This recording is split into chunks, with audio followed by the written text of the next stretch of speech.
ለምንድነው ማልለወጠው? ለምንድነው በመሰማው ቃል እግዚአብሔር በመዘምረው መዝሙር ስሜታዊ ሆኜ አለቅሳለሁ?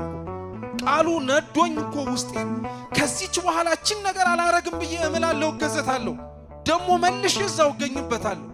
ለምንድነው በመሰማው ቃል እግዚአብሔር ለምንድነው በማደምጠው ትምህርት ልስተካከልና እንደ አምናው እንደ ካቻምናው እንዳልሆን ማረግ የሚጠበቅብኝ ብትሉ መልሱ ሁለት ነው። አንደኛው ሰው ለምን በቃል እግዚአብሔር ልለወጥ አልቻልኩም ብሎ ሲጠይቅ ለራሱ መጠየቅ ያለበት መቼ ነው መጨረሻ የቆረብከው ተብሎ። መቼ ነው መጨረሻ የቆረባችሁት? መቼ ነው የሰማችሁትን ቃል የበላችሁት? መቼ ነው ያደመጣችሁትን ቃል የጠጣችሁት? ግድ ነው ሰው በሚሰማው የሚለወጠው ተግባሩ የሚጠይቀውንም ጭምር ማድረግ ሲችል። ሁለተኛው ለምንድነው ሰው በሚሰማው ቃል እግዚአብሔር ሊለወጥ የማይችለው? ቃል እግዚአብሔር ዕውቀት ብቻ አይደለማ ሕይወትም ጭምር ይጠይቃል።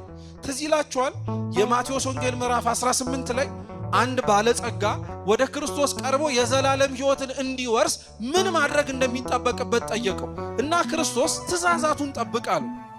አትግደል፣ አታመንዘር፣ አትስረቅ፣ በሐሰት አትመስክር፣ አባትህን እናትህን አክብር፣ የባልንጀራህን ቤት አትመኝ፣ ባልንጀራህንም እንደራስ አድርገህ ውደዳል። ባለጸጋው ይህን ከልጅነት ጀምሮ ፈጽሜዋለሁ አለው። የሰማውን ያዳመጠውን ኑሮው ተብሎ የተሰበከውን ኑሮት ነበር።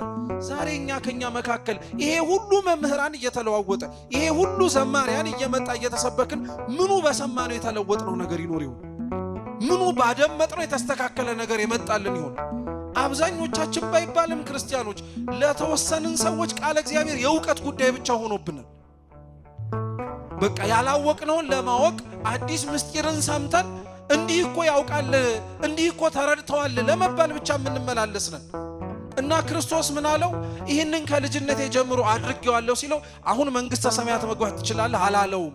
የዘላለም ሕይወት መውረስን ትችላለህ ብሎም አላረጋገጠለትም። ምን አለው መሰላችሁ? ፍጹም ልትሆን ብትወድ ያለን ሁሉ ሽጠህ ተከተለኝ አለው። ራስህን ባዶ አርጋለሁ። ቃል እግዚአብሔር ራስን ባዶ ማድረግ ይጠይቃል። ክርስቲያኖች የምንሰማውን ቃል እግዚአብሔር ሌላ ነገራችንን ደባልቀን አናዳምጠው። ለኛ እንዲመቸንና እንዲስማማን አድርገን አንተርጉመው። አብዛኞቻችን መለወጥ ያቃተን መስተካከልም በየዓመታቱ የከበደን መስማቱን እንሰማዋለን፣ ማድመጡንም እናደምጠው ይሆናል። ነገር ግን አኗኗራችን ላይ ለኛ የተመቸንን እየመረጥን ለኛ ያልተስማማንን ደግሞ ይሄ ያን ያክል አያስፈልግም እያልን ለኛ የሚጠቅመንን ራሳችንን መከላከያ እያደረግን እኛን